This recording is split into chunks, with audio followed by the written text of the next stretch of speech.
दोस्तों, इस सदी के सबसे अजीम लोगों में से एक है एप्पल कंपनी के फाउंडर स्टीव जॉब्स की 2005 में स्टैनफोर्ड यूनिवर्सिटी में दी गई स्पीच अब तक दुनिया की मोस्ट पावरफुल, मोटिवेशनल और लाइफ चेंजिंग स्पीचेस में से एक मानी जाती है, जिसे दुनिया की बड़ी बड़ी सेलिब्रिटीज, मेंटोर्स और मोटिवेशनल स्पीकर रिकमेंड करते हैं कि आपको जिंदगी में एक बार, सिर्फ एक बार ये स्पीच जरूर सुननी चाहिए, क्योंकि इस स्पीच में स्टीव जॉब्स ने अपनी पूरी जिंदगी को सिर्फ 3 कहानियों में शॉर्ट करके बहुत ही खूबसूरती से बताया है, ताकि आप, हम और हमारी जैसे करोड़ों लोग उनकी तरह असल मायनों में एक सक्सेसफुल और फुलफिलिंग लाइफ जी सकें। तो हम इस वीडियो में स्टीव जॉब्स की लाइफ के 50 एक्सपीरियंस और नॉलेज को आपके साथ शेयर करने वाले हैं, स्टीव जॉब्स की स्पीच और उन्हीं के अल्फाज में। तो स्टीव जॉब्स कहते हैं कि मेरी पहली कहानी कनेक्टिंग द डॉट से है, जो कि मेरे जन्म से ही शुरू होती है। फरवरी 25, 1954 को जॉन शीबल और अब्दुल फतह जंदाली इस बेबी बॉय के पेरेंट्स बने।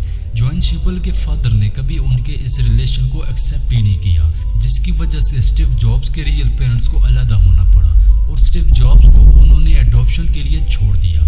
जॉन खुद एक कॉलेज ग्रेजुएट थी। वो चाहती थी कि उनके बेटे को अडॉप्ट करने वाले यानी गोद लेने वाले भी पढ़े लिखे और कॉलेज ग्रेजुएट होने चाहिए, और इसीलिए स्टीव जॉब्स के पैदा होने से पहले ही ये डिसाइड हो गया था कि उन्हें एक लॉयर और उनकी वाइफ अडॉप्ट करेगी।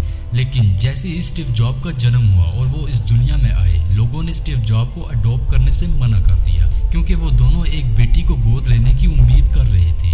वही दूसरा कपल भी था जिन्हें वेटिंग लिस्ट में डाला गया था। तभी कैलिफोर्निया के इस कपल को कॉल आया और उनसे पूछा गया कि एक लड़का पैदा हुआ है, क्या आप इसे गोद लेने में इंटरेस्टेड हैं? उन पेरेंट्स ने फौरन हाँ कर दी, लेकिन वहीं स्टीव जॉब की असल माँ अडॉप्शन पेपर पर साइन करने में थोड़ी हिचकिचा रही थी, क्योंकि स्टीव जॉब को अडॉप्ट करने वाली लेडी क्लारा जॉब्स कभी कॉलेज ही नहीं गई थी और उनके हस्बैंड पोलो जॉब्स ने हाई स्कूल भी पास नहीं किया था।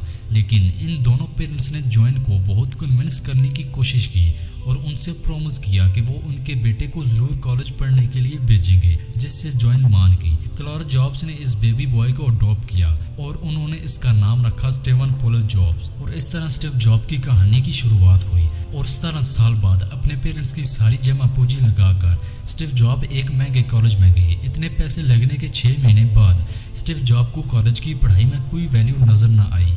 उन्हें नहीं पता था कि उन्हें जिंदगी में क्या करना है, और कॉलेज भी उनकी मदद नहीं कर रहा था, जहां बस वो अपने पेरेंट्स की सारी जिंदगी की सेविंग को खर्च कर रहे थे। और फिर वो एक डिसीजन लेते हैं, जो कि था कॉलेज क्विट करने का। वो बस इस होप में कॉलेज छोड़ देंगे कि सब कुछ एक न एक दिन ठीक हो जाएगा। उस टाइम ये डिसीजन लेना उनकी सबसे बड़ी बेवकूफ़ी लग रही थी। उन्हें बहुत डर लग रहा था, लेकिन ये उनकी लाइफ का सबसे बेस्ट डिसीजन साबित हुआ। कॉलेज छोड़ने के साथ ही वो उन क्लासेस को भी छोड़ चुके थे जो उन्हें पसंद नहीं थी, और अब वो उन चीज़ों पर फोकस कर रहे थे जो उनका एक्चुअल में इंटरेस्ट था। लेकिन ये सब इतना आसान नहीं था। उनके पास खाने को कुछ नहीं होता था, तो वो 5 सेंट में कोक की खाली बोतलें बेचा करते थे। हर संडे वो 7 मील पैदल चलकर एक मंदिर में जाते थे, ताकि वहाँ कुछ फ्री में खाने को मिल सके। अपने इंटेंशन को फॉलो करते करते वो अपने कॉलेज में कैलीग्राफी इंट्रोड्यूस्ड हुए, जहाँ पूरे दुनिया में सबसे बेस्ट कैलीग्राफी सिखाई जाती थी। पूरे कैंपस का हर एक पोस्टर, हर एक लेबल इतना खूबसूरती से हैंड कैलीग्राफी किया गया था, जिसमें उन्हें इंटरेस्ट आने लगा और उन्होंने कैलीग्राफी की क्लासेस ज्वाइन करके उसे सीखना शुरू कर दिया, जहां उन्होंने सेरिफ और सेंस सेरिफ टाइप फिजिक्स के बारे में जाना, लेटर के बीच में स्पेस कंपोजिशन को समझा, टाइपोग्राफी को अच्छे से मास्टर किया। ये सब करते वक्त उन्हें ज़रा भी आइडिया नहीं था कि ये उनकी लाइफ में प्रैक्टिकली कैसा काम आने वाला है। लेकिन 10 साल बाद जब वो अपना सबसे पहला मैकिंटॉश कंप्यूटर बना रहे थे, मैक दुनिया का सबसे पहला कंप्यूटर था जिसमें सबसे खूबसूरत टाइपोग्राफी यूज़ की गई थी। अब अगर उनके पेरेंट्स ने एक्सेप्ट ना किया होता, अगर उन्होंने कभी कॉलेज ना छोड़ा होता, कैलीग्राफी की क्लासेस ना ली होती, तो मैक में इतने अच्छे टाइपोग्राफ और फॉन्ट्स नहीं होते। इनफैक्ट सिर्फ मैक में ही नहीं, क्योंकि विंडोज़ में भी मैक को कॉपी किया है, तो इसलिए दुनिया के किसी भी कंप्यूटर में ये सब नहीं होता। लेकिन उस वक्त भी फ्यूचर को देख पाना इम्पॉसिबल था। स्टीव को नहीं पता था कि जो वो कर रहे हैं, जो डिसीजन ले रहे हैं, वो कितने पॉजिटिव या कितने नेगेटिव, उनके लिए कितने अच्छे या बुरे हो सकते हैं। लेकिन आज पीछे मोड़कर हम सारे डॉट्स को कनेक्ट होता देख सकते हैं। اس لیے اسٹیو کہتے ہیں کہ آپ کو بھروسہ کرنا ہوگا کہ آپ جو کر رہے ہو وہ کیسے لیکن کسی نہ کسی طریقے سے آپ کے گریٹر فیوچر کو سرو کرے گا، وہ کہیں نہ کہیں آپ کے فیوچر میں کنیکٹ کرے گا، سارے ڈاٹس کو ایک ایک کر کے آپس میں کنیکٹ ہوتے رہیں گے اور آگے جا کر میری سب سے بھیانک کہانی لو لاسٹ کی شروعات ہوتی ہے۔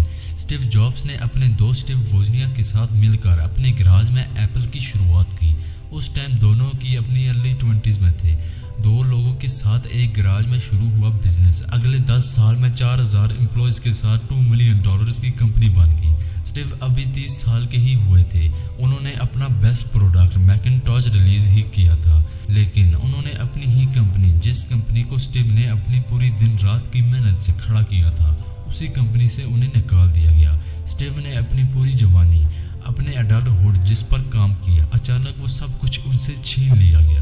انہیں کچھ سمجھ نہیں آ رہا تھا کہ اب انہیں کیا کرنا ہے۔ وہ ایک پبلک فگر بن چکے تھے۔ اس ٹائم یہ انہیں اپنی لائف کا سب سے ورسٹ اور برا فیز لگ رہا تھا، لیکن ایپل سے نکالا جانا ان کی لائف کا سب سے اچھا اور امپورٹنٹ مومنٹ ثابت ہوا۔ اسٹیو کہتے ہیں اگلے 5 سال ان کی لائف کے کریٹو پیریڈ میں سے ایک بنے۔ اس ٹائم انہوں نے نیکسٹ نام کی اپنی ایک نئی کمپنی شروع کی اور اپنی ایک اور کمپنی پکسار کو بھی شروع کیا، جس میں دنیا کی سب سے پہلی animated feature film toy story بنائی، اور آج پکسار دنیا کا سب سے سکسیسفل اینیمیٹڈ اسٹوڈیو ہے۔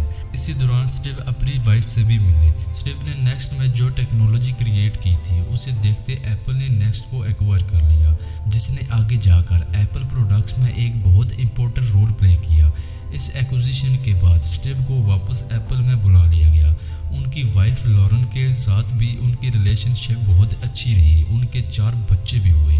اب اگر اسٹیو کو ایپل سے نہ نکالا ہوتا تو وہ شاید اپنی لائف کے سب سے ہیپینس مومنٹ کو جی ہی نہ پاتے۔ اسٹیو کہتے ہیں جب بھی لائف میں کچھ برا ہوتا ہے ہمیں کبھی اپنا فیتھ، اپنا یقین نہیں کھونا چاہیے۔